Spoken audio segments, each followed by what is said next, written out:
malaman ang resulta ng naganap na totohan? Sino nga kaya ang mananatili sa mga nominado at sino ang lalabas?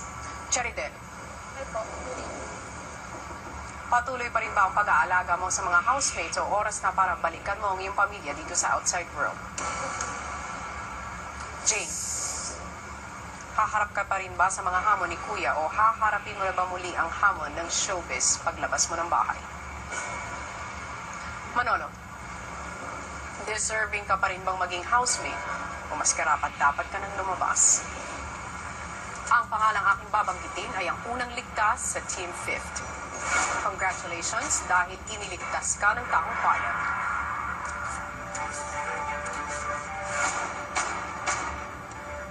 Jane,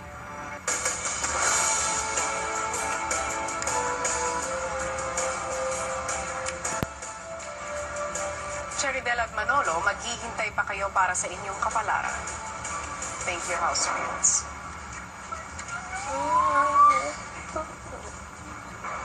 At sa punto ito ay kakausapin ko na ang lahat ng housemates para sa matinding pasabog ni Kuya.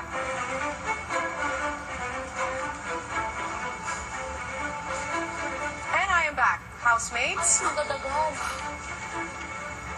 Sabay ko ngayong kinakausap ang Team 4th at Team 5th para sa isang matinding anunsyo.